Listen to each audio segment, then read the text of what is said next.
Welcome to the Herpcore History podcast, presented to you by Little Shop of Horrors. Feel free to reach out to us on any of our social media platforms for any of your feeder needs. All right, let's go ahead and get into this episode.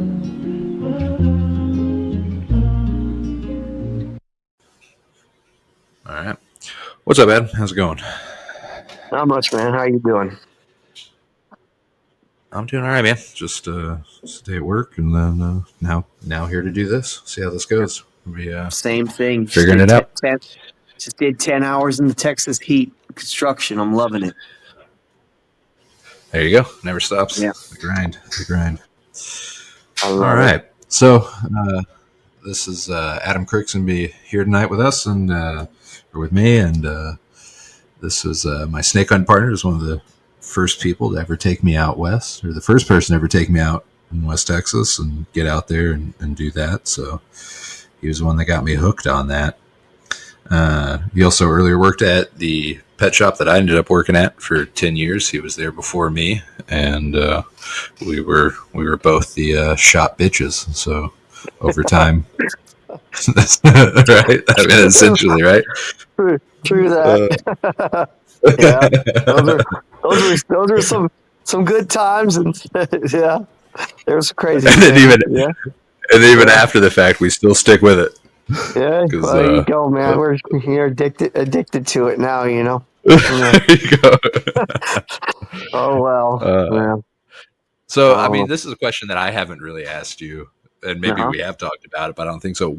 What's your earliest memory of reptiles? What got you into it? Yeah, you never have asked me that.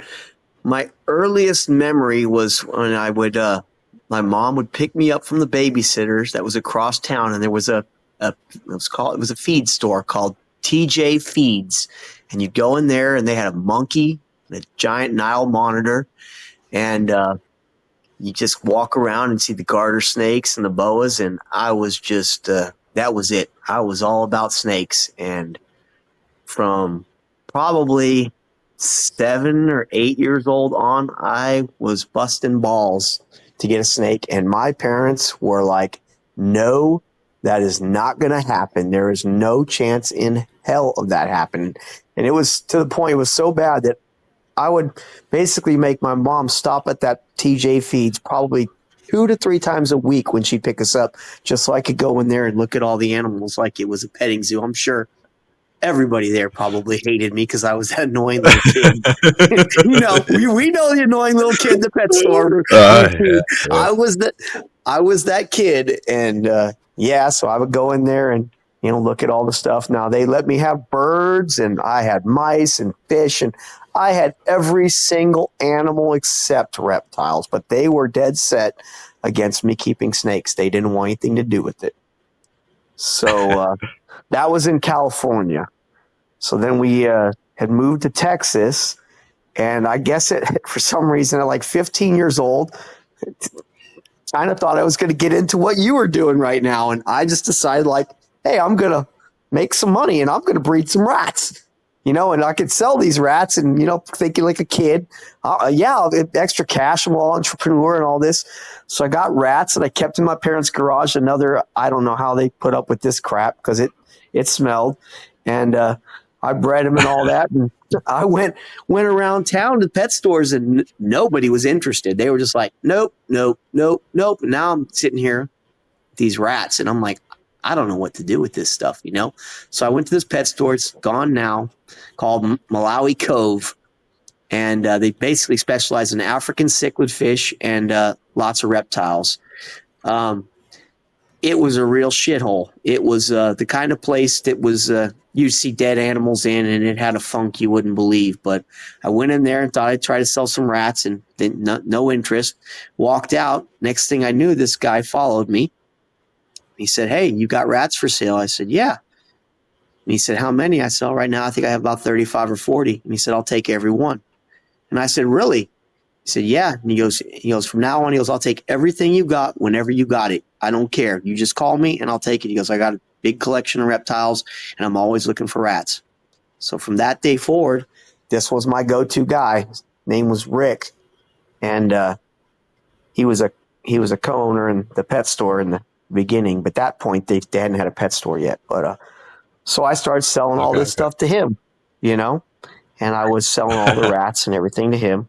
And then eventually he said, well, you want to come by one day at my house and see all my stuff?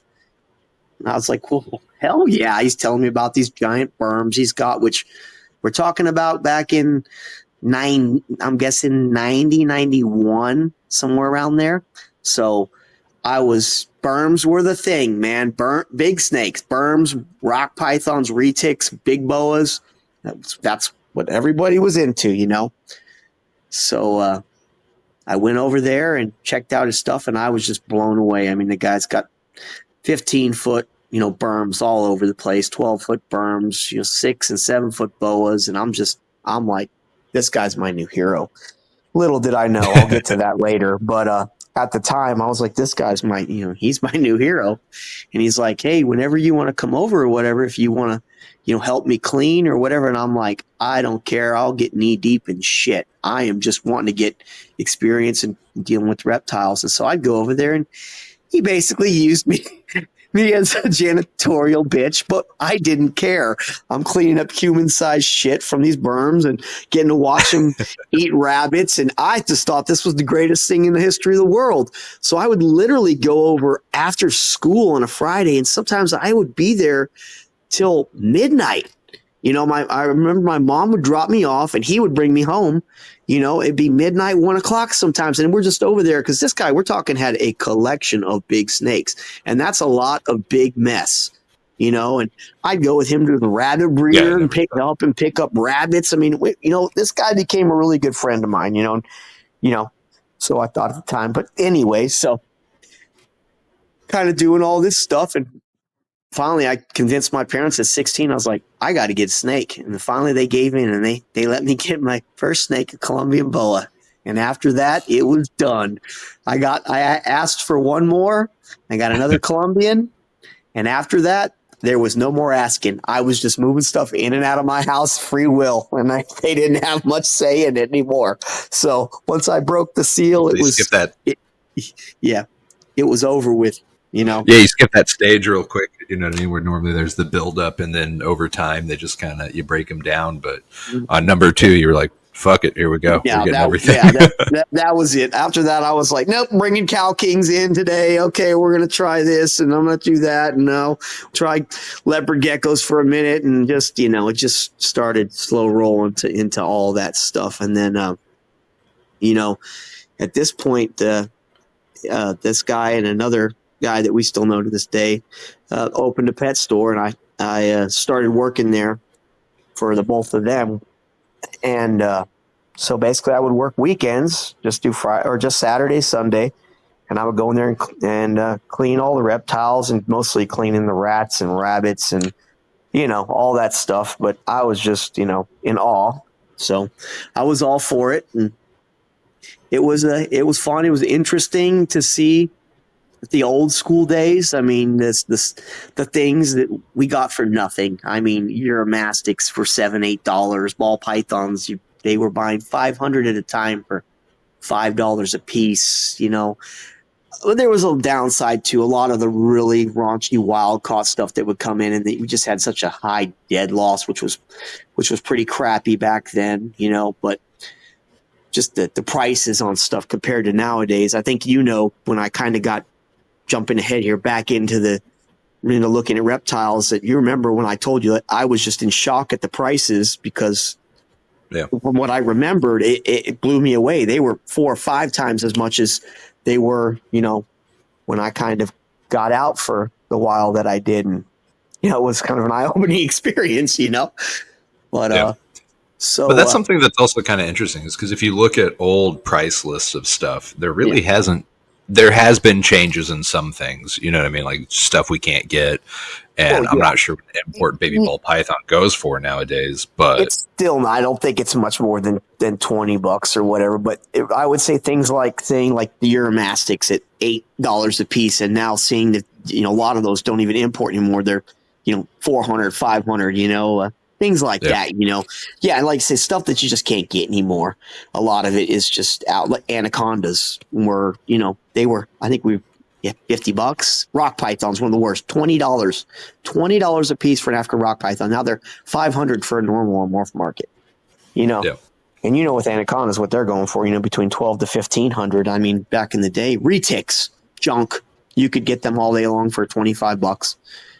They were and now you can't even find a normal one that people would kill done. for a normal one with that nice like pumpkin looking head, you know. But yeah, exactly. But the one thing that is crazy that I saw is that back in the day, wild caught green tree pythons were very expensive, and now they're like dirt cheap. You can get babies for $300, $275. But I remember I got in my earlier days, it was $500 for a fresh wild caught biak that was in horrible condition. Just so that's the one thing I have seen kind of flipped a little with as far as the wild caught on the green trees, but pretty much everything else has seemed to have gone up in price. Yeah. So, and so go for it. And so you started working at the pet shop. You did that. You went in there. What were your early memories of working at a pet shop? What was that like? And the early memories, like I said, I liked the animals and stuff like that. But I think one of my biggest memories was I got a call one day at like Thursday. And the owners were like, "Hey, you want to make like $20?" And I said, "What?" And they're like, "You want to make $20?" I said, "Well, hell yeah, I do." And they're like, "Well, get on down here to the pet store. We got a pretty nasty job for you." And I said, "Okay." So he had this 8-foot enclosure, and it had it was 2 berms in it, and one had puked like a 5-pound rabbit, and they left it there. And they were like, "We're not touching this thing." So they're like, "There you go, if you want your 20." And I was like, "Well, I'm going for it." All these snakes out there were just, crawling around in this thing for a while, basically pulled this out. I mean, it was, if anyone's ever smelt a puked mouse, imagine a puked rabbit that's 4 days into digestion, So go in and do that. I mean, that was one, one of the crazier ones. Oh God, what else? It's just, a lot of it was just customers. It's so bad, but back in the day, I don't know how it is. It's like, you're really the only person I really talked to besides a couple of other people that are into reptiles, but there were just so many people that were just such bad players, and just, I want the biggest, baddest snake for this, that, and the other to show off, and just a lot of abuse and things like that. I think one of the stories I had was a guy came in, or he called me and said, "I've got a small African rock python." At this point, I was kind of managing the pet store a little bit on that side. He said, "I've got a small African rock python. It's like 3 foot. Can I bring it in and just give it to y'all?" And I said, "Yeah, sure, whatever." So that night, kind of skipping ahead here because I'm missing the South Texas snake hunting department, but I'm going to South Texas to go snake hunting, and I get a call from employees from the pet store, and they said, "Hey, there's a guy here with the African rock python. What do we do?" I said, "Take it." They're like, "It's big." I said, "Just take it." And they're like, I said, "Just take it." So anyways, I get to the store the next day and I see this thing. It's like 8 foot. It's not 3 foot. This guy just wanted to get rid of it. And we're there, and I'm like, and this thing is not nice. And we're there, and we're like, what are we going to do with this? Well, some dude walks in, and he's like, "Hey, whoa, what's that?" And I was like, "It's African rock python." He said, "What do you want for it?" I said, "Well, you give me for it," because I just wanted it out of the store. He said, "I'll give you pay y'all like $75 for it." I said, "Perfect." I said, get it out of here." So he took it. And the worst part is he came back 2 days later with this old school video camera. He's like, "Check this out." And he's got the African rock on the ground, and he's got a pit bull that he's holding by the leash, snapping at it while the snake's snapping. I mean, this was like some, I don't even know. It sounds made up, but if I wouldn't have witnessed it, I wouldn't have believed it. But I saw the video, and I was just like, wow, that's the sad side of the whole pet store thing. You don't know who's getting stuff, and then they do, and you see the treatment of this animal. What can you do? And we're talking back in the 90s too and stuff, And so that was kind of a sad deal. I mean, other things we and that's the thing that as the hobby has changed, I think are there terrible things that happen that are just unbelievably bad? I'm sure they do, right? But I think the average person now and at least their interest, and also to just the access to knowledge. While it's a double-edged sword with that Yeah. it's everywhere, but you know, And that's you at least hope that there's less people like that nowadays, right? yeah.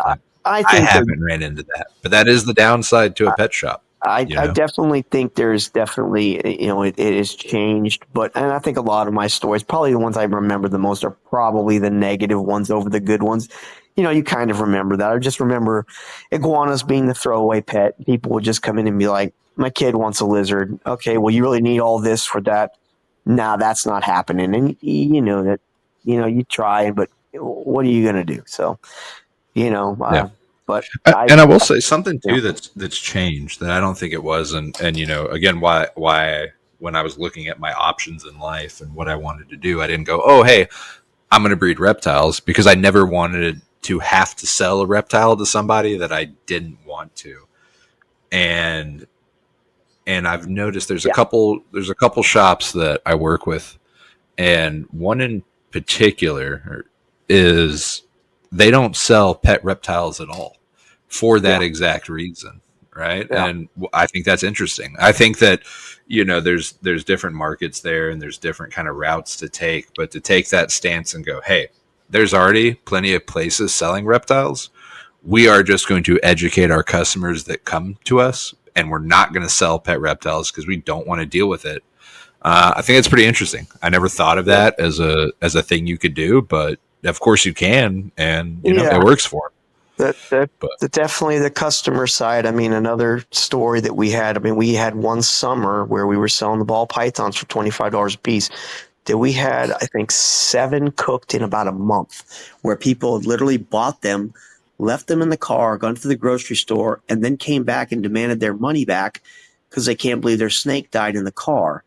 Other people, same month, leaving them on their dash, driving 30 minutes, and then say, why is this snake dead? We want our money back. It was so bad that the owners actually came up with a signed, I think you probably saw that in your time, a signed deal that when you bought a live animal, you had to read. I don't know if they still had that deal, but you had to read this to know that, you can't leave your animal in the car. Don't leave it Common in the sense. car. Yeah. Yeah. Common sense things that you would think people would know, or you don't put it on your, right in front of your front window in your car and drive home and not understanding 110-degree heat white cooked, because that Yeah. happened way more than you would think would ever happen. But it just goes to show you that people just don't get it, with things like that. But I guess Yeah. I mean, when I did it, we yeah, had to go down the list and read each line to yeah, everybody okay, and to get so them to agree to it, it was So, even so yeah. not even that helped. They had to add to it even more.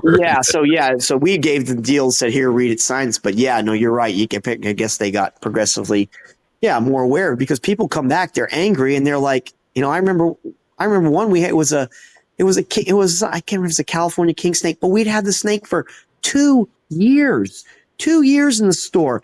They leave, come back 45 minutes later, like, this snake's dead, and I'm like, no, you're not getting your money back, and they lost their crap, and I was like, no. We had that snake for 2 years.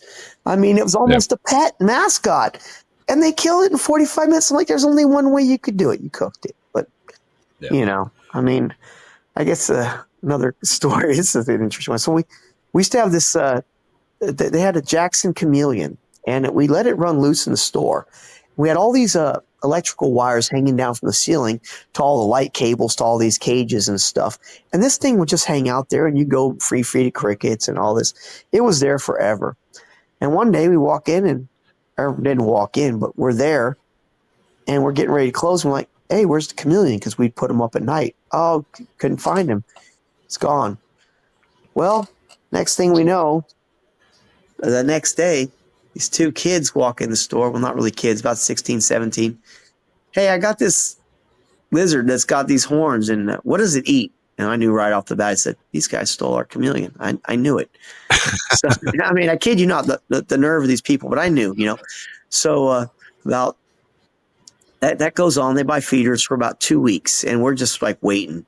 Eventually, they walk in with the lizard.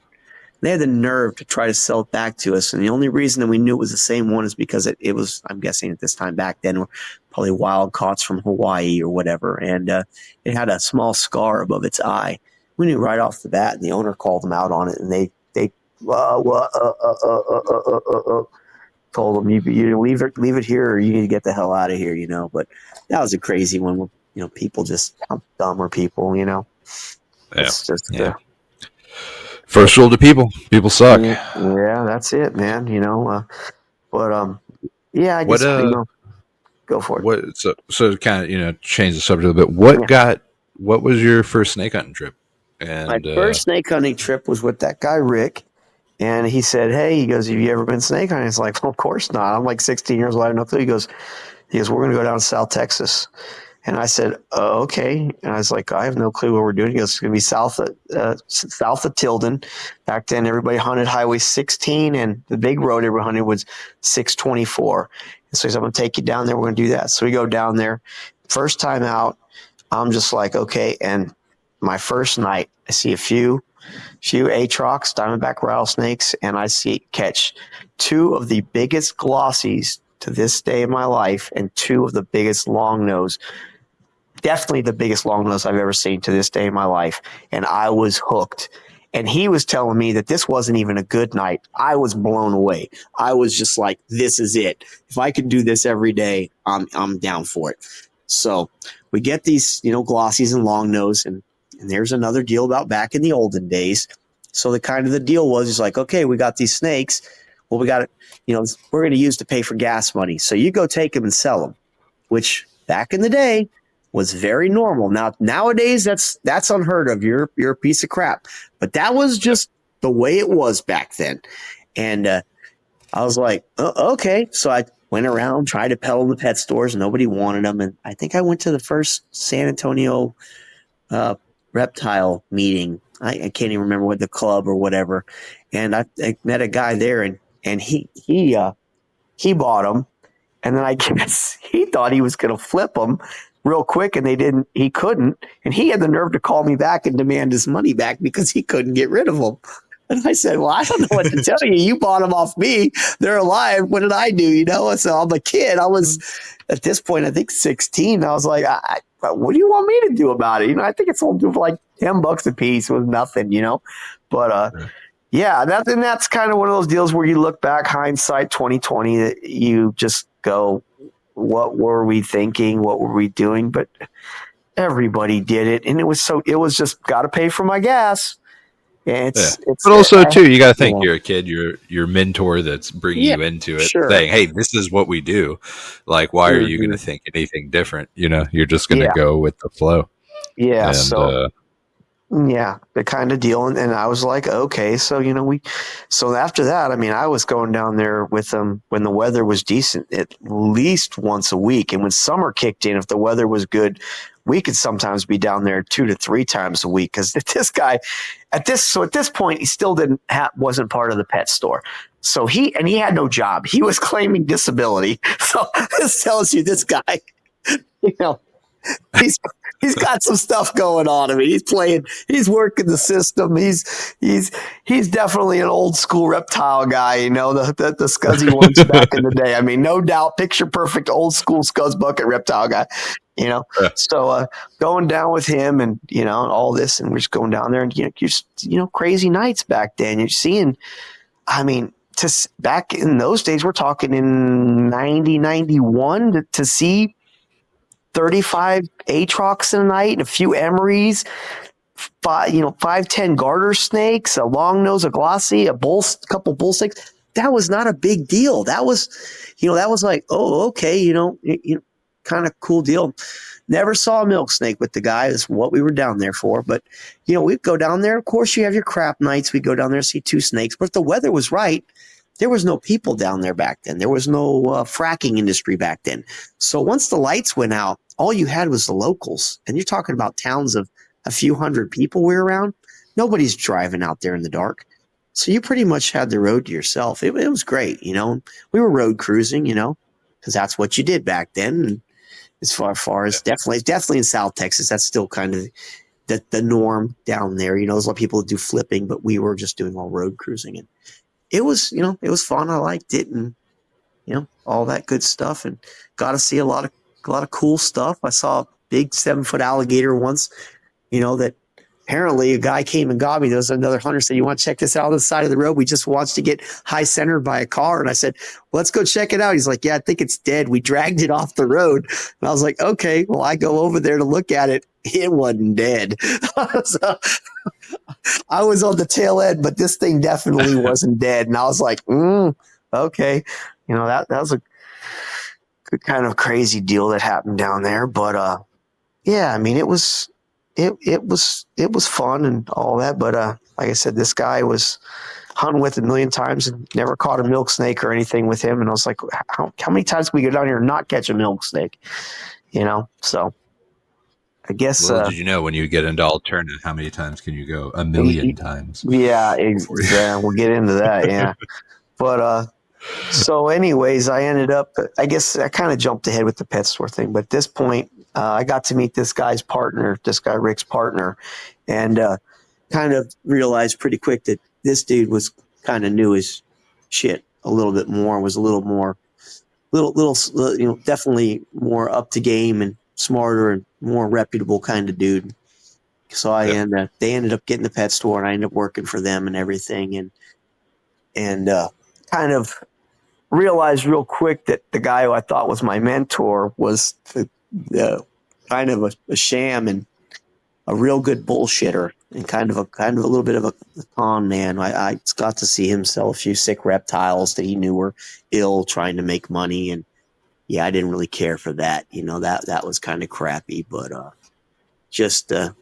I guess you know when you're around somebody who knows something, when you're around somebody who's a bullshitter, and I kind of figured out, yeah, this guy who I thought was my mentor he was a bullshitter, you know, and it kind of hurts you once especially because I knew him for years, but truth will set you free, and it did. And so I kind of started, the other guy, started asking me, he's like, well, you want to go down south? And I was like, sure. I think it was the first or the second time I ever went down south with him, I got a milk snake. Now, the other guy I'd been down south with probably 70 times at this point. So I got my first milk snake, which was the ugliest, worst conditioned milk snake I've ever seen in my life. It had to be one of the biggest ones I ever saw. It was so old, it was faded. It had cactus spines in it in a couple of spots. And I kid you not, it looked like by the scars on its mouth, like it tried to open it so wide that it scarred back about a ½ inch on both sides, like it tried to eat a red-eared slider or something that split its lips open. I don't know. I've never seen one like it since. It was insane.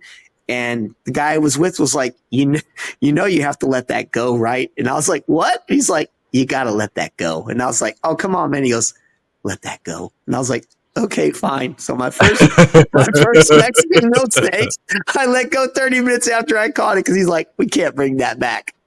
And I was like, oh, man, come on. He's like, you need to let that go. And I said, okay, I'll let it go. And this guy here was always fun because we'd pull over and he's like, oh, snake. Okay, we got one. Go get it. I was like, oh, it's an emery. And I was like, he's like, okay, we'll pick it up. I said, we don't need to pick it up. It's going to bite me. He goes, well, pick it up. So I pick it up and bite me. He goes, now you can put it down. Always got, he loved those kind of jokes. That was kind of his thing there with that stuff. Never changed. I ran into that too. So no, yeah, exactly. He always got a kick out of that. But so yeah, I started doing a little bit more hunting with him and stuff. And then we were so like I said, still working in the pet store, and that guy would go out to West Texas with a pretty decent sized group of people. And I remember the first time they came back from West Texas, and they were just, I can't even remember how many alternatives. They would go for seven nights. We're talking back in, this would have been, the first time I experienced them coming back would have been 94. So they came back in 94 in the spring, and I can't remember if they had 4 or 5 alterna in 7 nights, and just subox and bull snakes. And like I said, most everything you could pick up out there that, nowadays we wouldn't, but they brought them back to the store to sell them. And like I said, back then that was perfectly well accepted and legal. And that was, just the way it worked. You didn't have to have permits and all that. This stuff didn't exist in Texas, and I was blown away by it. So then the following week, the other guy who knew Rick, he was like, well, we were getting ready to go out, and he's like, okay, you ready to go? I was like, oh yeah, I'm ready to go. So we went out there with, I think it was, 5 or 6 of us at the time. So we go out there to Comstock, stay at the same hotel the other guys stayed at, literally only a few days later. And we go out there and go down Juneau Road my first time. Everybody's road cruising. It's Friday night. It is packed. There had to be, at least in Snake Hunters, 10 people working that road, plus the tire testers, about the 3 cars that zoom down there once an hour because they're doing maintenance testing on what these tires can take. They're actual tire testers. And it was insane. I think we were on the road for 4 hours, maybe. We saw a dead Atrox that was killed by the tire testers, and just hunters on hunters. You couldn't get away from the hunters. All road cruising. Walking was unheard of. You got up to walk when your ass was so sore you couldn't take it anymore. Otherwise, you road cruised. You road cruised and you spotlighted. That was how you did it back in the 90s. That was, anybody that says any different is full of shit. Everybody did it like that. The only time you walked was when you couldn't take it anymore, when you're like, my ass hurts, I need to get up and get out of the car. But that's how everybody did it, So we ended up leaving Juneau that night, got over down by the Pecos River by the rest stop and all that, and we were pulled over taking a rest break, like midnight, just breaking. And of course, the Texas game warden pulls up there and wants to check everybody. Back then, they were out there especially because they thought that everybody has got a good story for that, but come later. But everybody was making thousands and thousands of dollars off of these Alterna, which I only wish, because good luck finding these things. But so we're there, and checks us, and we get ready. We're taking off. We're heading back to Comstock, and next thing you know, in his lights, I could see it. I was like, that is a massive snake, and he just dead centers this thing, rolls it, and we're like, holy crap. So we stop and get out. Another one of this to this day. And that's the game warden, correct? The game warden rolled it. Yep. And many stories of game wardens hitting snakes in front of people. And get out and check it out. And it had to be, no bullshit, I would say at least a 5.5 foot Baird's, the biggest one I've ever seen. It was toast. And that was the start of my long never finding a live Baird's of watching Baird's rat snakes get run over me directly in front of me. I mean, not finding a dead one. I mean, watching it die in front of me. I had that happen 3 times before I got my first live Baird's. Literally let car go around me, smash twice. Watched it roll. You were there with me on my 3rd one, remember, on Juneau? Yes, I do. I do. Remember that? That was. I remember we're trying to justify it. Might be alive. It might be okay. It's moving. Yeah. Remember that? We're like, it's going to be okay, and it was all just I don't know. It was his last dying hurrah, trying to get away, and then it just kind of went, bleh, and it was over with real quick, But so got to see him do that, and we ended up doing, just like I said, road cruising and spotlight. Didn't see anything, so I think we did 7 nights out there, and I was like, what's going, we weren't seeing anything. I mean, just a couple Atrox here and there. And it was actually really slow for Alterna too. I think, I remember there was a dead one found that somebody came back that they found on the Langtree Loop, and they came back to the hotel. And, so it got to the last night we were there, and like I said, you got to understand, this guy was kind of a bullshitter, and he's like, well, it got cool, and he's like, screw this, let's screw around, and I'm all for this, pulling snakes in front of people and doing stupid shit. Let's just mess with other snake hunters. Well, okay, cool, whatever. He's like, there ain't gonna be nothing now, it's too cold, whatever. So we goof off basically the whole night, barely snake hunt, get back to the hotel, and there's 2 people doing the Alterna dance in the parking lot. That one got one off of Pandale Dirt, and one got one off Spot and Cuts and Langtree. And I'm now looking at this guy like, yeah, you were the dude I worshipped. Obviously, you don't know shit, because these 2 people just caught Alterna, and we were over there goofing off. And they just pulled Alterna. And that was kind of probably one of the final acts of my I definitely know you don't know your shit now, kind of deal. Is like, yeah, I don't think I really want to hunt with you anymore. Kind of a deal, just this thing, kind and of plus all awakening the other. moment where you Yes, realize, oh, there's a different way to do that this. was my epiphany. But I will say that though, at the hotel, um, you missed the days of basically the open air street snake market. You go there and there'd be people from Florida and they were selling corn snakes and yellow rat snakes, and a guy from Colorado had like 10 Western hognose, and anything anybody caught they picked up because people there wanted to trade or wanted to buy. I mean, we had people from Canada, all over the country, all over the world there, and they didn't want to go home empty-handed, so they would buy snakes or trade for snakes or whatever, and I still remember, I don't know what family it was, but it was one of the, could have been the Chamberlains, or I'm not sure the name of the other family from Langtree, but they came by the hotel with a box. I still have a picture of the deal, a Rubbermaid container with 3 Alterna in it, and they were selling them. And that was just the norm, it was literally like, 11, 12 o'clock. Everybody pulled out their stuff from wherever they were. You want to buy, sell, or trade for this, that, and the other, and it was definitely interesting, You don't see that anymore. I mean, whether that's good or bad or not. Was it mainly? I mean, it's interesting. It would be cool to see. How cool would that be if Now, so was it mainly North American colubrids that you would see at that time, or were there people that had ball pythons and stuff like that as well? No, it was what they'd caught?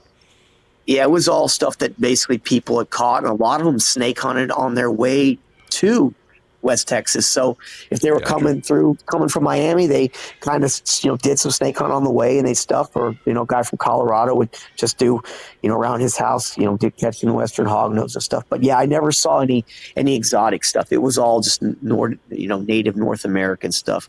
But also one of the things that didn't leave out is that the amount of just pure raping and pillaging that you would see when you'd see somebody with a van pull up that was completely stacked, the back seat, the whole cargo bay, with deli cups of every single vinegaroon, tarantula, millipede, centipede, earless lizard, night snake, ground snake. I mean, anything living that they could pick up. And their deal was, well, I made the trip here. I got to be able to pay for my, pay for what I came out here and did. It's cost money for me to do this, And that's kind of one of those deals you look back and go, man, there was a lot of just stuff like that going on, which I really don't care for. But like I said, it was back in the day too. And yeah, that's something you do not see anymore. You know what I mean? Like you don't see people doing that. And, the hobby's really moved forward in that aspect. I think the majority of the time is what's the best photo I can get, and that's the highlight is that. Even for me, like, for you and a couple of other people in our group, I will, give a snake to if they want it. But I got burned once by a friend I gave a snake to, and they 2 weeks later I saw him and said, well, how's that lepidus doing? Oh, we traded it for something. Hey, I didn't give it to you to trade. I thought you genuinely wanted it to keep that animal. That kind of left a bad taste in my mouth for that, and speaking of that same thing, years later, I was on River Road, and I'd actually got my first River Road lepidus, and I was pulled over taking pictures of it, and a guy from New Mexico, Arizona pulled up next to me. I think it was Arizona. And he goes, oh, what are you doing? I said, oh, I got a little lep here. I'm taking pictures. Oh, cool. What are you going to do with it? I said, well, I'm going to take pictures. I'm going to let it go. Oh, you're going to let it go? I said, yeah. He goes, well, can I have it? I don't know you, Well, can I just have it? Or you're just going to let it go anyways? I said, no, man. I said, I'm going to let it go. Oh, he was pissed. He was pissed off. And I'm like, I don't care. I said, let it go. Let it grow up. Maybe it'll have some babies. I can find them out there later. But I'm like, no, I don't do the giving snakes away to people I don't know thing or any of that stuff. I just, to me, in my mind, who knows? Is he going to take it back? Is he going to sell it? Does he really want it for him? I don't know you, I'm not into that. I'd rather see it go wild and maybe run into it a year or 2 or 5 later. I don't know, but kind of in my mind. How many trips did you take till you did find your first Alterna? Okay, so that's the next story. So I ended up coming back to the pet store, and they basically with like I said, no haul to speak of because there wasn't anything found. And I was just kind of like, looked at, the other owner, buddy, and I said, can I go with you next year? And he goes, let me talk to the guys, because like I said, I'm still a snot-nosed kid. I mean, at this point, no, I'm sorry. I wasn't 16 the first time I went to West. I was 17 the first time I went to West, so I was 18 the second time. And he goes, I talked to him. He goes, they're cool with you. It's a pretty tight inner circle at this point. There wasn't not much, how it is. Not much letting in or letting, once you're in, you're in, you're accepted. And there's not much newbies coming in because they're very, very picky about that stuff. And so he said, yeah, we're going to let you go out with us. So I was like, well, hell yeah. So I broke it to the other guy. I said, yeah, I ain't going with you to West Texas next year. He's like, what? I said, yeah, I'm going with him. Screw you. So so it rolls around a year later and go out there, and first night is cold. It was cold. Nothing was moving. Horrible, so we thought, horrible, all that. So at that time, there was 7 of us hunting for 7 nights out of Comstock. So get back to the room and all that, and nothing's moving. Well, like I said, nothing was moving until that one thing was moving, and one of the guys got an alternate 67 degrees over at the Pecos River cut. So you never know, right? Just when you think that weather's bad, 100%. You never know. So nothing was moving until that one snake. You might not find anything else. And it was a beautiful dark phase. So he got that, and rest of the trip kept going on, and we ended up. I think it was about 2 nights later. One guy got 2 in one night, and then there was another one. There was 2 that were caught in Sanderson because we were going that far, and one was caught at a Lozier de Palma. And I'm trying to think another one. There was 2 that were caught at Lozier de Palma, and then I think I might be leaving one out. And then so then. I'm at this point like, man, everybody's catching alternative but me, like what's going on? So at this point I'm there and I'm going out with this guy, it's a buddy of ours, Pat, and he's like, where do you want to go tonight? I said, I don't know. And I don't know who came up with it. I was like, hey, you want to go to 277? Now at this point I'd only been to 277 once. I hunted it for like 30 minutes. Now you got to understand that 277 now is a traffic nightmare. And back in the day, it was still pretty trafficy, but nothing like the truck traffic from Mexico back and forth now, So we head out there. It's still light, and we're going. And I'm like, snake! And he freaking nails a coach whip. And I'm like, oh, my God. I'm like, that is the worst freaking luck. Dude, we're screwed. We're not going to see anything. And he's just like, dude, chill out, man. Calm down. I'm like, what? I was so mad. So we get over there and we start. He's like, we're road cruising. We're not seeing nothing. So I'm like, well, let's walk. I'm tired. Just my ass is hurting. Let's walk. So we get out, and you're talking some of these cuts where you better squeeze in when a car goes by because they were close. I would never walk these cuts nowadays, but I was a dumb kid back then, and we were all young, and nobody seemed to care. And so I'm walking this cut, and this is another story that I wouldn't believe it unless I'd lived it. And this guy pulls up next to me. Hey, how's it going? Yeah, good. You see anything? No, I hadn't seen nothing. What about you? No, I hadn't seen nothing either. So, okay. And he said, yeah, I've been hunting alternative for a long time. I said, really? I said, how long? He goes, 18 years now. I said, wow. I said, how many have you caught? And he goes, none. And I'm thinking, none in 18 years? And this is my second year? So I get this feeling like the bottom of my pit, like my stomach. I'm just like, I'm never going to catch a freaking alternate. It's not going to happen. This guy takes off. And I'm just like, I'm so screwed. Just keep walking the cut, do. And the cut comes to an end.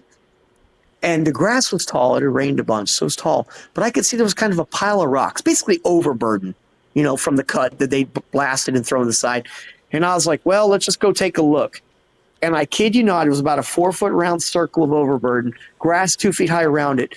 And there was the biggest, freaking ugliest dark phase alterna I've ever seen to this day in my life. This thing was massive and butt ugly.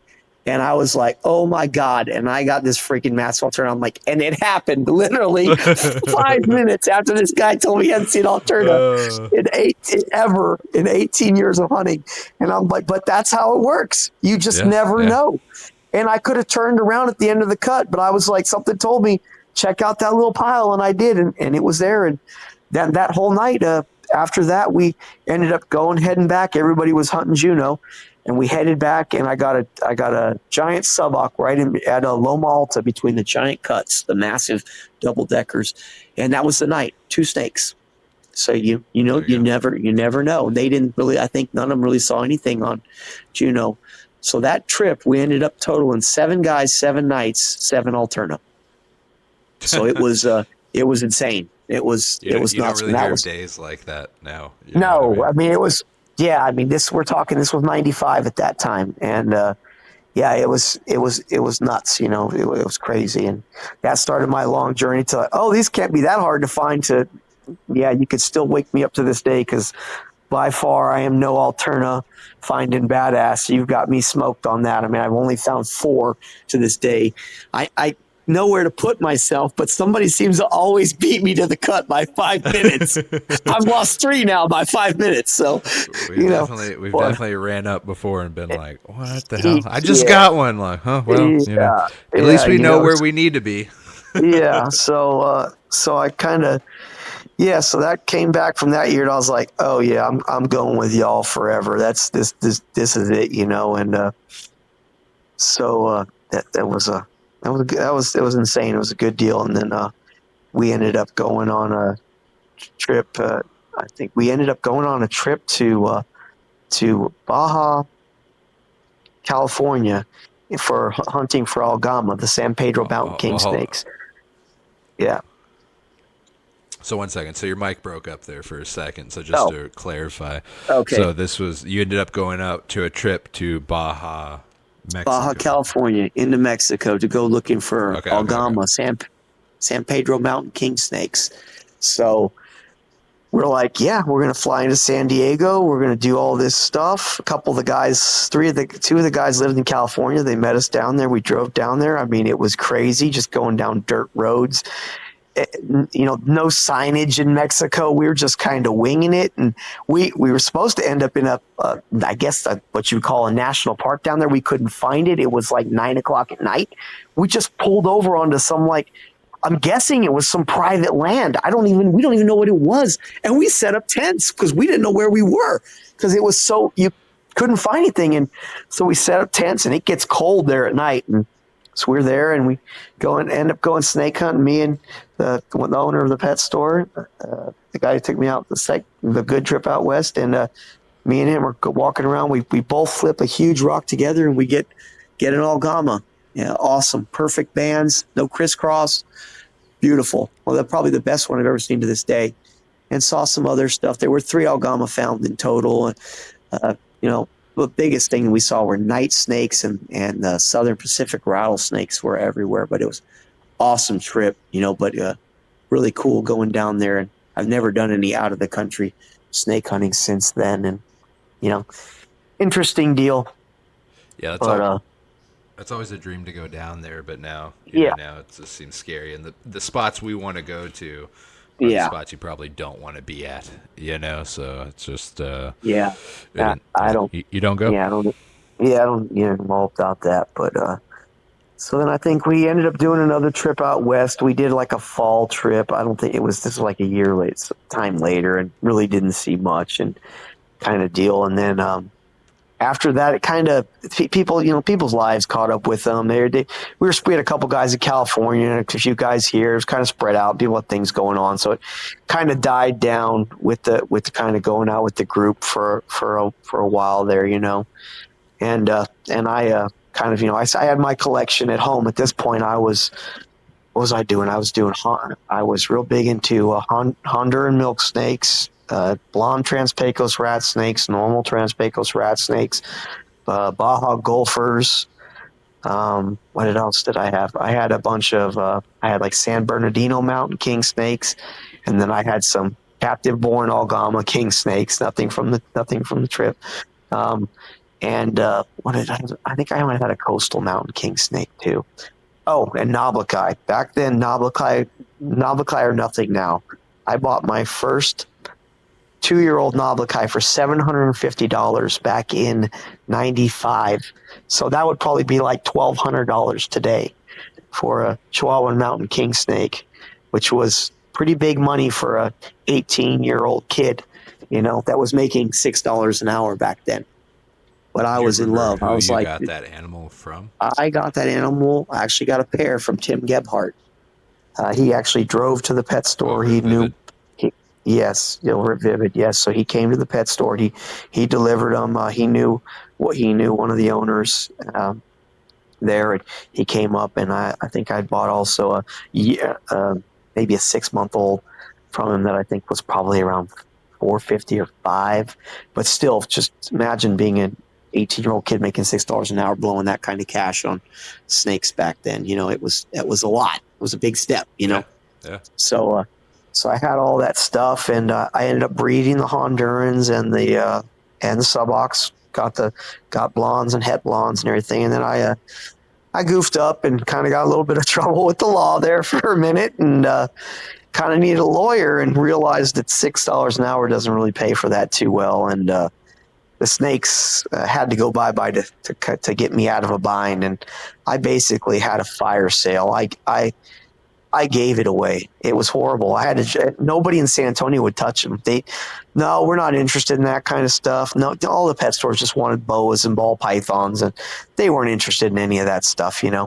So I ended up going up to Austin and basically gave it. I mean, I think I gave my whole collection of. I had hatched out a bunch of like 6 blondes and 4 or 5 normal subocs, and I think like 10 or 12 Honduran babies at the time, plus all my adults for like $1,200. Nothing. I sold blonde subocs for $45 a piece. I mean, it was a fire sale, Yeah.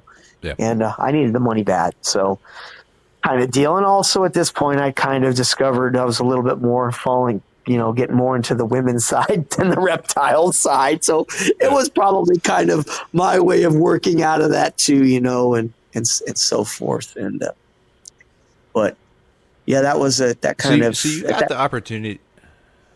Mm-hmm. Yeah, so over time you got the opportunity to meet some of the greats throughout the hobby, right? And so I know at a point you got the opportunity to meet the Barkers.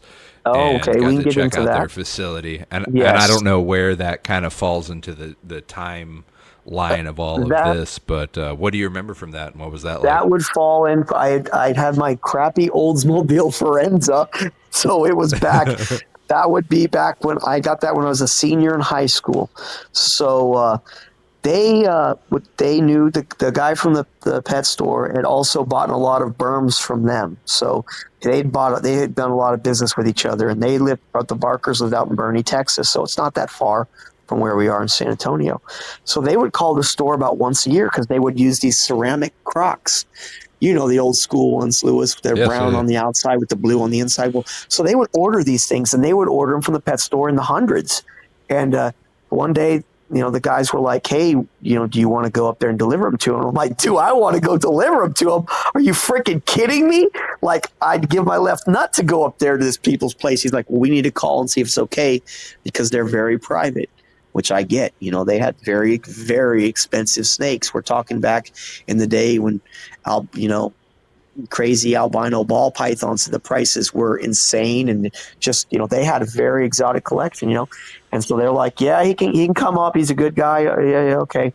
So I end up going up there, of course, get lost because they've got their own, acreage of land and everything. I finally get there, and I think they're like, "Be careful going down our driveway because it's all rutted out." And I think I almost got stuck in the ruts, and finally get down there, and I met Dave and his wife, and they were just like, "Well, you want to kind of go check some stuff out?" And I was like, "Do I wanna?" I'm like, "Are you kidding me?"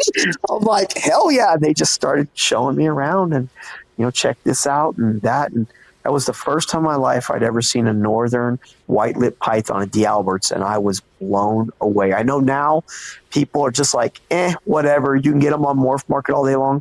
Back in these days, you couldn't. You just couldn't. You didn't even hear of them.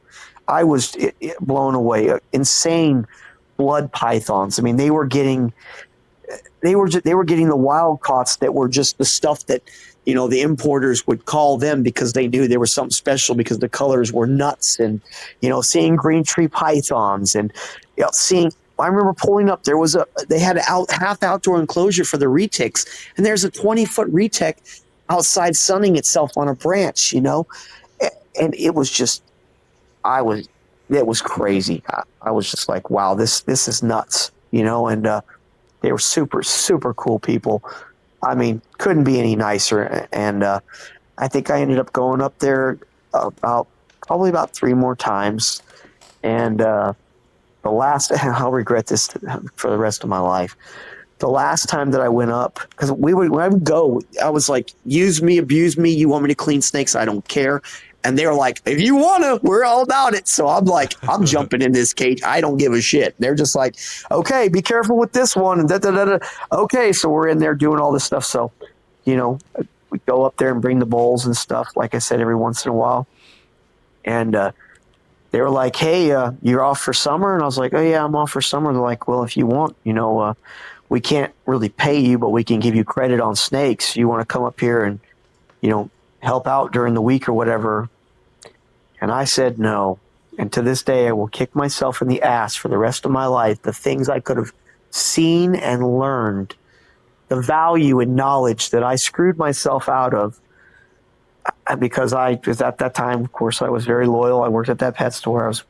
I'm still very good friends with the guy who owned it. And I was just like, no, I can't. I gotta do this. You know, I've already got a deal. And they're like, well, okay, if you change your mind. And yeah, that's a regret that I'll always have, that the knowledge I could have picked up would have just been immeasurable. And, yeah. You know, I mean, you look back, early on. Yeah. Hindsight 2020. Yeah. Hindsight 2020, right? You know? So, yeah, I missed out on that, but yeah, I got to meet them, and I met Ron Tremper one time out West Texas, and with a different group of people. At this point, the original crew I was going with had kind of disbanded with a different group of people, and had one guy who was just drunk off his ass in his underwear, just embarrassing us in front of the largest veiled chameleon breeder in the world, the guy who solved the mystery of how to breed veiled chameleons and the leopard gecko king, and sitting here embarrassing me in front of this guy. And I'm like, oh my God, you know, but you never knew who you're going to run into, you know? Yeah. As far as beautiful things about being out west. You know, as far as it, you know, really probably the Barkers were the biggest that I ever really ran into. And back then there was really no, you know, there was like the Houston Herp show, which was basically almost all colubrids in Houston. And I went to that one time and saw some stuff, but it was all basically colubrids. It really wasn't a python thing. All the python and boas and all that stuff, that was all Florida shows back in those days, you know, back in the early 90s. And so I really didn't get to see any of that, but that's kind of the extent of regional, kind of the animals you saw and what was coming through there. Yeah, it just seemed, yeah, and I'm sure that had to do, of course, with the importers in Florida and stuff. But I remember we had a guy that used to work at the pet store that went to that.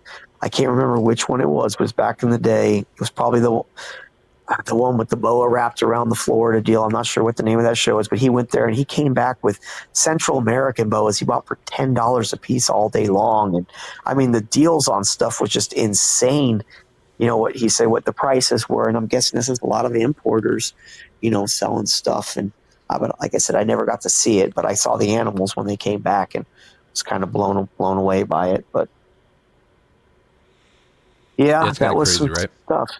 The diversity you see pop out of such small animals, you know, where it was like small group of animals where, you know, these people brought in 5 animals and then you see the different mutations that pop out over time and just kind of working with that stuff. Yeah, I don't even know. This guy acted like there was a table full of like 200 Central American boas. I don't even, you know, just $10 a piece, which tells me they probably bought them for 2 if they're selling them for 10, you know? I mean, just the kind of stuff that you saw. But yeah, I think after that, like I said, we kind of took a little break in there, and then we kind of, just a few of us got back together and we started really hitting up, River Road kind of became our big thing we really started doing. And once I did River Road and had my first 30 snake night. I was in love. I was like, screw Comstock. Why would I ever go back to Comstock? I mean, to see 30 snakes road cruising, it was insane. Just them, to go to Comstock and see one or two subocs in a week, you're killing it. I'm seeing 6 subocs a night on River Road. I'm in love because me with subocs. That's my snake. That's my thing, So Yeah. I'm just like, this is awesome to see, all the stuff we were seeing out there. And I mean, I ended up that year. I remember I had my first year. I had a very short trip because I'm in the construction deal I'm in. I'm in a union, and we had school was starting. It was my first year, so I had to leave early. And of course, the second night I leave, they rolled up on a River Road Alterna, and that was the first one that these two guys had caught. And so that was pretty cool. I missed it, of course, but I went back the following year, I think, or was it? Yeah, maybe it was a couple years later. Went back, and I was with another guy, and we rolled up on a River Road Alterna, which was at, I remember, 8:34. Sun was still up, and I was getting laughed at because we were taking off down the road because they said it's too early. Why would you leave this early? Nothing's going on. And they literally ran into us. I think I just got back in the truck holding the Alterna. They passed up, and I said, "Look what I got." So I think you've experienced that, right, Lewis? Yes, I have for sure. Yeah. Where you sat there. Yeah. Look what I got, buddy. So I got a River Road Alterna, and then that was pretty cool. And I still remember my best night on River Road was 39. Well, I think it was 39 or 37 snakes. Now, mostly, of course, they were all night snakes and little pencil atrox, but you saw the subocs and all that other stuff. But that's a snaky night, to see that many. And I think me and you have had one night where we saw maybe 30 was our best, or somewhere around there, 28, 30, I don't know. But we've had a pretty crazy night. But this was nuts. So you never knew what you were going to see at the amount. And back then it didn't seem to get as hot. We would go in early September, and I remember we'd drive through the Christmas Mountains to stay in the hotel, Longhorn Hotel, which is kind of right before the Christmas Mountains, and we'd have to roll up the windows on the way back through the Christmas because it was cold. You don't really see that anymore now, especially in September. But we went following year, just me and just one other guy. This was my boy Kurt, which was kind of the original you. He was my ride or die, and we just went out by ourselves. Oh, this is a good one. I almost forgot about this. So we're leaving the old Chizo's Mining Easter Egg Hotel, and we decided that we're like, everybody has said there's no snakes. Basically, this has been the rumor we've heard for a million years. Just nobody hunts it, from Terlingua to Lajitas, that there just aren't snakes there. And I'm like, yeah, but that's where blonde subocs come from. Like, they have to, like, there's snakes there. I'm like, so me and him, when I said we broke the mold, everybody was so freaked out. Like, I can't believe you're not going to River Road. I'm like, no, we're going to hunt this all freaking night. So we did. We hunted back and forth all night. Saw lots of atrox, Mojave, suboc here and there and all that stuff. But, nothing too crazy. But the crazy part was the beginning of the night. So we're taking off. Sun's still kind of up. It's starting to get dark. Heading uphill, kind of that old gas station that's got the dinosaur, has the lights on it. You know what I'm talking about, right, Lewis? So, yeah, on the outside. Yeah, So we're going right there. Anymore. Yeah, no, it's not open. It's a private residence now. And last time I was out there, the lights aren't even on the dinosaur anymore. It used to always be lit up. Huh. But that's a bummer. Yeah, so they turned them off, or I don't know. But we're going up that hill, and I'm like, holy crap. Suboc, now I've got it in my head. It's got to be a blonde. If it's between Terlingua to Lajitas, it has to, But so I'm just like, so I lock up the brakes, kind of on this bastard hill kind of thing. Got the lights barely on, still kind of just getting that crappy, darky, lighty thing, And we get out, and I'm like, oh man, it's just a regular suboc. And I'm like, man, it's getting dark. And I'm like, what the hell? And I notice the lights are dimming, and I look back, and the truck is rolling downhill, both driver and passenger side door open on a freaking slow roll.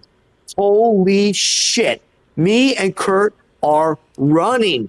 for this truck. I am freaking on adrenaline, freaking overdrive.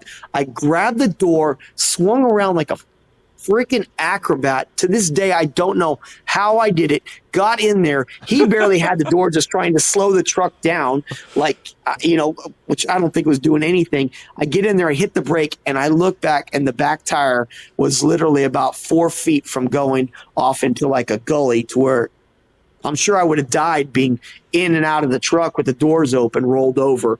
Like one of the hairiest things I've ever done in my life. But once again, being young and in my early 20s, and I didn't give a shit. But that was freaky. That was scary. And then that was spooky. But another time they were repaving all from Terlingua to Lajitas, and it just fresh rained. And Pepper's Hill, right? Oh, you know Pepper's Hill. Oh, so I know going Pepper's Hill. Going over Pepper's Hill, going on the downhill slide, it was all just mud. They haven't even poured the first layer of asphalt, and I start sliding. And I mean sliding. And I'm about to go off the side of the road, dude. And that's there for again anyone into another. that doesn't know, that is a big, steep hill. Yes. It goes for a minute there. Major elevation change and major temperature change from the top. That's well me. Yeah. From the top of that hill to the bottom of that hill, there's usually about a 4 degree difference at least. We're talking over a half mile. Not much, span, but literally almost slid off the road because it was so muddy and mucky. That was another. Well, yeah. There's that was a grab your man mistakes you make. Yes, You're like, I wouldn't do this now. Yeah, but then same thing. I think it was that same year. So we had done that. So basically, because I got you into this tradition, which we've kind of given up on now, but the rule was after you hunted River Road and you came back, you always stopped at Peppers, and you always did a lap on Peppers, because I used to we were all about it for how long? For many years. We Forever. would stop at Peppers Hill and walk it. Peppers Hill. And so me and my buddy Kurt pull up to the cut, and I'm on the south. I park on the south side, right there at the beginning of the cut. He opens the door. I said, "Which side do you want to take?" He said, "I'll take the north since you walked it last time." "Okay, I'll take the south." I walk right around the front of my truck, start shining the cut, right in front of the passenger side door, 6 feet up. And I'm like, "Oh, that's a snake with about 6 inches of its body hanging out of the hole." And I'm like, "Oh, that's a suboc." I'm like, "Oh, cool."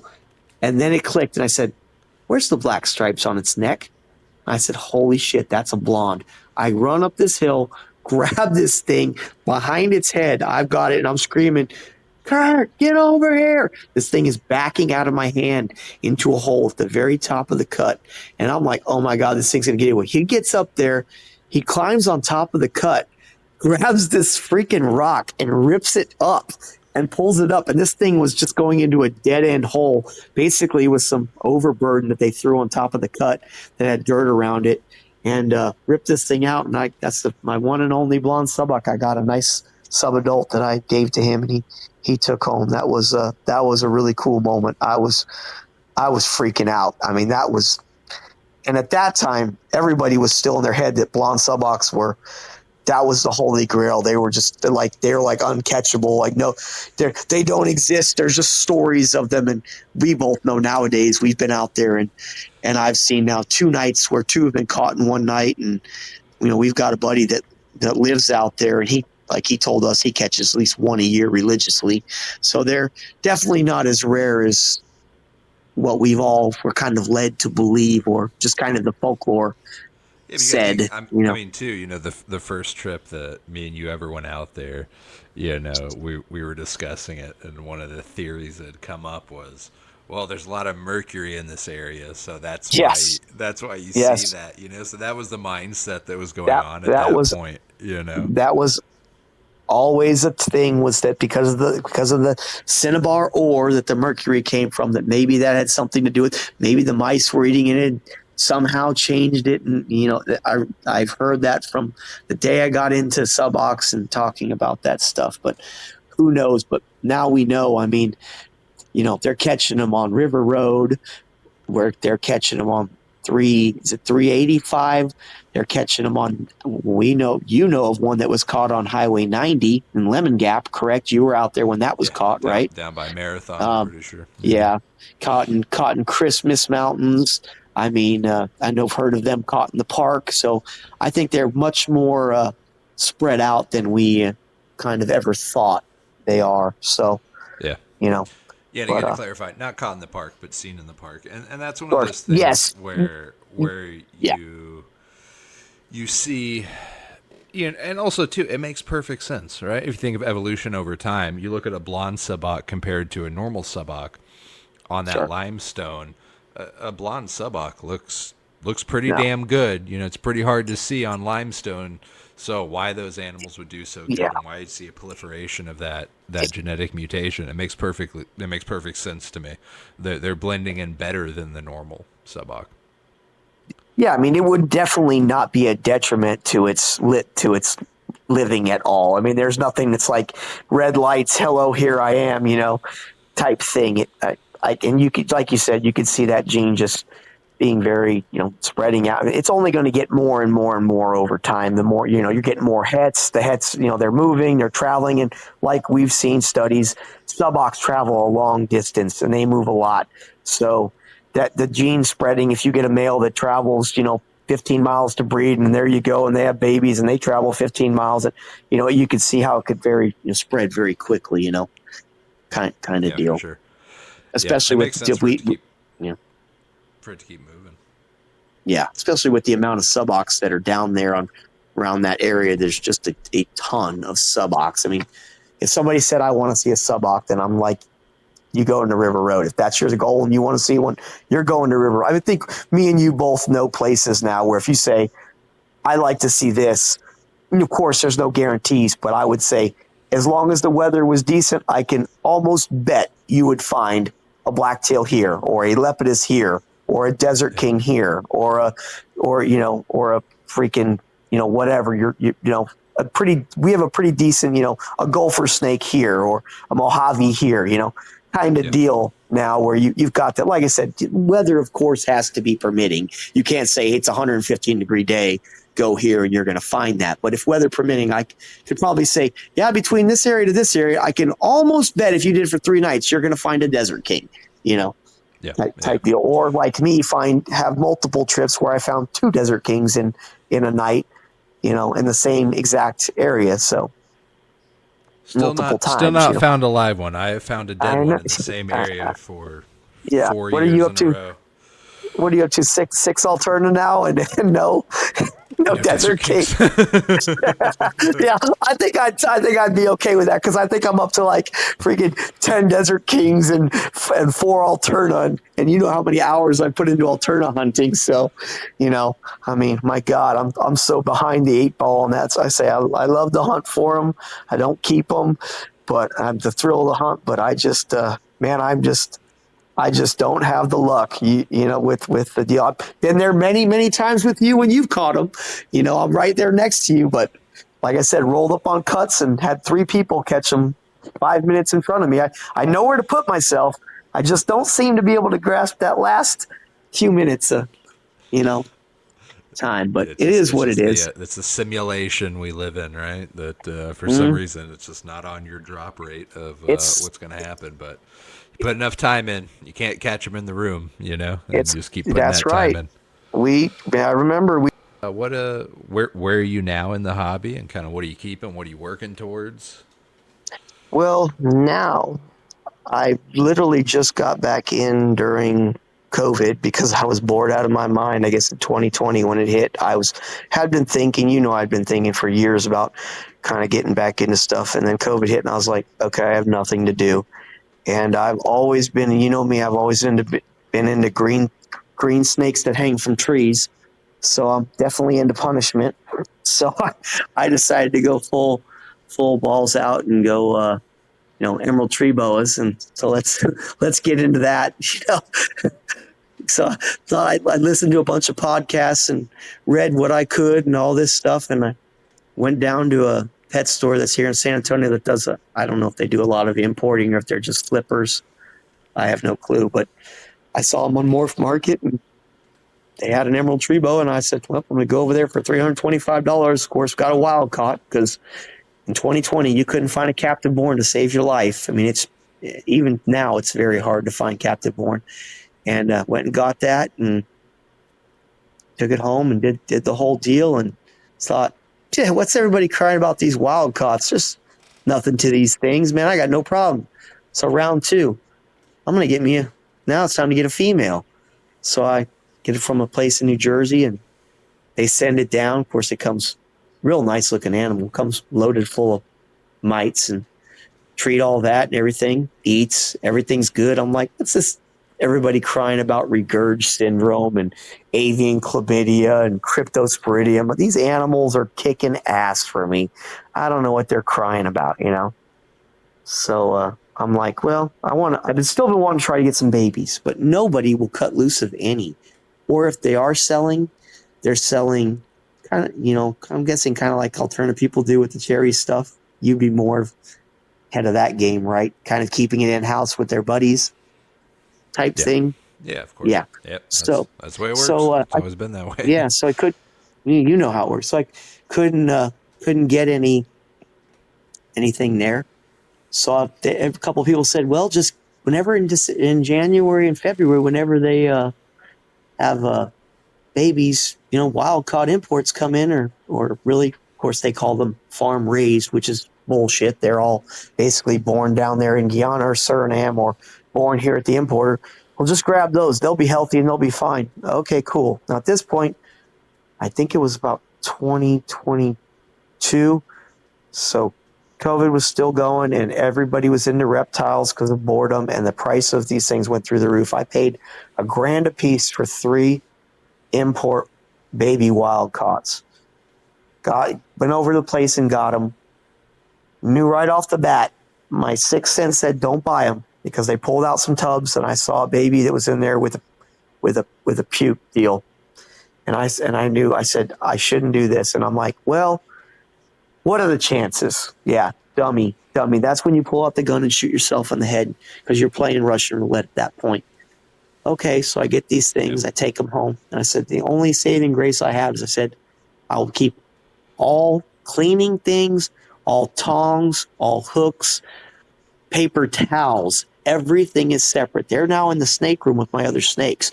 But I dealt with them last, and I made sure that I did not intermingle anything, not gloves, anything between my other 2 and these 3 new ones. And sure as shit, 3 of them ate for me, no problem. And then the puking started on 2 of them. And that's when you know you're in deep shit, and it just didn't stop. I mean, I got to the point where I was feeding snakes that should be able to take hoppers, pinkies, and they'd hold them for 3 days. They'd swell up like they ate a football, and then they'd gurge. And I'm just like, oh my God. So I knew at this point I had talked to a couple people in the emerald world, and they're like, they're toast, buddy. You need to get rid of them before you lose your collection. I said, that's all I need to hear. And those 2 became freezer pets real quick. That was the end of them. So now I've got that 1 baby left, and I figured, well, I'm going to see what's going on with that. And figured for sure. At this point, I figured my collection was wiped out. I figured everything was going to be dead. I killed my other 2 plus this other one, you know. Nope, everything fine. And now 3 years, not 1 gurge in my collection, not 1 problem with any of that. I just guess they just did good enough separating stuff, whatever, you know. And yeah, crazy stuff. But that really was an eye-opening experience. Scared the crap out of me. I thought I was going to lose the other 2 animals I had. And then I finally ended up getting some captive borns, and no, that worked out okay. But now I've got 6. Collection is closed. Nothing coming in. And that's it. That's I'm not even. I won't even risk it. I don't care. Captive born, whatever. It's just too risky, and you don't know what other snakes people have in their collection. You know this. What you could drag? Somebody could have a white lips python and drag something in from Indonesia and give it to this baby animal. Who knows, you know?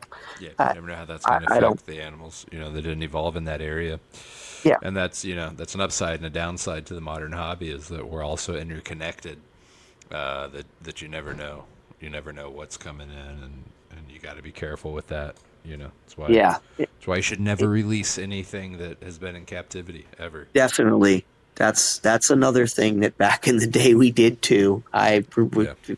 Back in the 90s, a few animals that we had collected out there that did not feed well, we released into West Texas. Another no-no, but back then nobody thought about it. We thought we were doing the good thing, bringing these animals back. We caught them, they didn't feed, so okay, we'll let them go. But I would never now, not a chance in hell.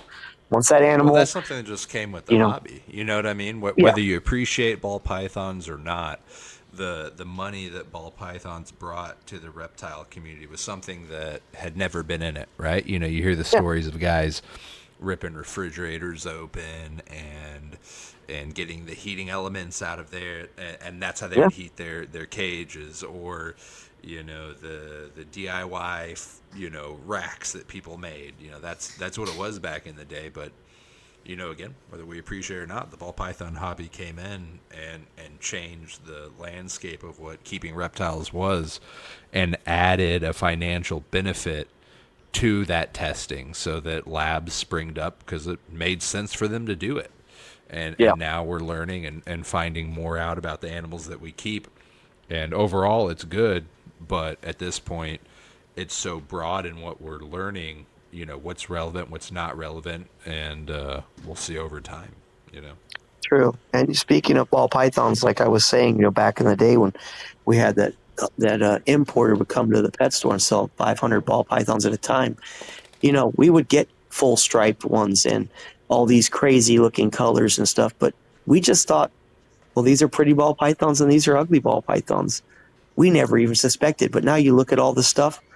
We had probably a dozen morphs in that bag of 500 snakes, but like I said, these are dark, these are light, these have got a stripe. I mean, we didn't even think about that stuff. It was just, kind of, you just saw it, you were like, pretty one, ugly one, kind of crazy. It's how interesting, right? that The people that have the vision for those things, and over time prove out the different things. I mean, you look at ball pythons; it's incredible the different diversity of mutations you see in it, and you think it's possible in anything that we do. So keep grinding out on those projects that you see, the vision that you see, and make it come to fruition. Yeah. That's it. That's all you can do. I mean, I know you got your stuff you're working on and all that, and hopefully, fingers crossed, I might have an emerald that's prego. But I've kind of had that feeling before. It didn't quite work out for me, so we'll see. Maybe this might be the year, but if it isn't, it isn't. It's kind of one of those deals. So sooner or later, fingers are crossed. Well, hey, man, I appreciate you taking the time to come and sit down and talk with me, and I feel like me and you, we have spent hundreds of hours talking, so we could spend another hundreds of hours talking.